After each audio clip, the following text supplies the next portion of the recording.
My name is Emily. I am 24 years old. I live in a small town in Illinois. When I was young, I dreamed of a happy life. I wanted to get married. I wanted children. I wanted a house and a good man. I thought love was easy, but I was wrong. I met James when I was 22. He was 25. We met at a friend's party. He asked for my phone number. I gave it to him. The next day, he sent me a message. He asked, "Do you want to meet for coffee?" I said, "Yes." We met in town. We talked for hours. I liked him. We saw each other many times after that. He made me laugh. He gave me flowers. He called me every night. After 6 months, I told him, "I love you." He said, "I love you, too." I believed him. We were together for 1 year. I worked at a small bakery. James worked at a car repair shop. We did not have much money, but I was happy. Then one day, I felt sick. I thought it was a cold, but the next day I felt worse. My best friend Sarah said, "Maybe you are pregnant." I said, "No, I don't think so." But I was not sure. I bought a test. I waited. The test showed I was pregnant. I was shocked. That night, I went to James's apartment. I looked at him and said, "I have news." He asked, "What is it?" I said, "I am going to have a baby."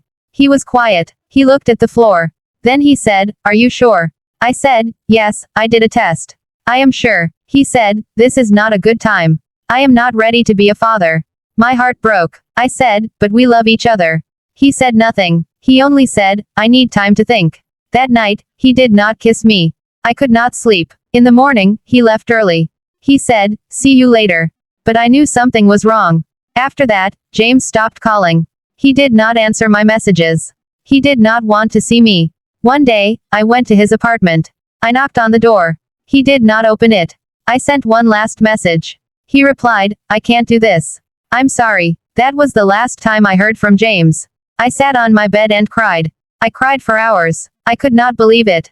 I was pregnant and alone. I told my mother and father. My mother cried with me. My father said, "We are here for you, Emily."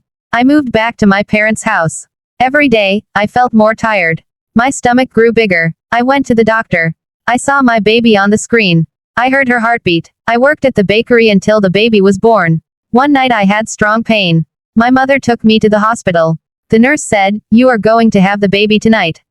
I was scared. I held my mother's hand. After a few hours, I heard a small cry.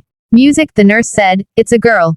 They gave her to me. She was beautiful. I said, "Hello, baby. I am your mother." I named her Lily. Lily cried a lot. I was very tired. I did not sleep much. I changed her diapers. I fed her. I held her when she cried. Sometimes I sat on the bed and cried, too. James never came. He never called. He did not ask about Lily. One day I saw him in the park. He looked at me and said nothing. I wanted to shout, "How can you leave your baby?" But I said nothing. When Lily was 5 months old, I went back to work. My mother watched her when I was working. I missed Lily, but I needed the money. When I got home, I was tired. My back hurt, but my daughter needed me. I cooked dinner. I cleaned the house. I fed Lily. I put her to sleep. I never stopped. Every day was busy. Lily grew fast. My mother helped me a lot. She held Lily when I took a shower. She made dinner when I was tired. My father did not talk much, but he played with Lily. I was thankful for my parents. Sometimes I saw James in town, but he never said hello. Money was a big problem. My job at the bakery did not pay much. I bought only what we needed. Baby food, diapers, and clothes.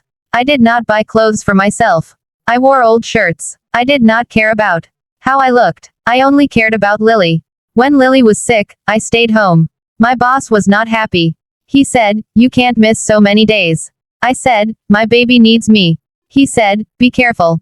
You need this job." I felt scared. I did not want to lose my job. I needed it for Lily. Time went by. Lily turned 2. One Sunday, I took her to the park. She ran on the grass. Then I saw James again. He was with another woman. They held hands. I looked away. I did not want Lily to see him. She did not know him. He was her father, but he was not in her life. A few days later, I got a letter from the housing office. They said I could get a small apartment. I was happy. I packed our things. My father drove us to the new apartment. The apartment had 1 bedroom and a small kitchen. In the new apartment, life was hard. I worked. I took care of Lily. I paid rent. I cooked simple meals. Some nights I felt lonely. I missed talking to someone. But I never missed James. I did not want someone who left. I wanted peace. I wanted love that stayed. Lily was now 4 years old.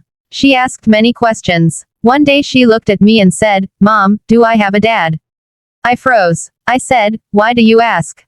She said, "At school, my friend said her dad picks her up." Do I have a dad, too? I said, "Yes, you have a dad, but he does not live with us." She asked, "Why not?" I said, "He made a choice. He did not want to stay." She looked at me and said, "But I have you." I smiled and kissed her head. "Yes," I said, "you have me, and I will never leave." I thought about everything. The tears, the nights alone, the fear. Then I looked at Lily's smile. Yes, I thought, she is happy. And I did it all alone. You can face many hard times, but as long as you have love, you will always find strength. Being there for your child makes everything worth it. Support us by liking, commenting, sharing, and subscribing. English Stories 2026.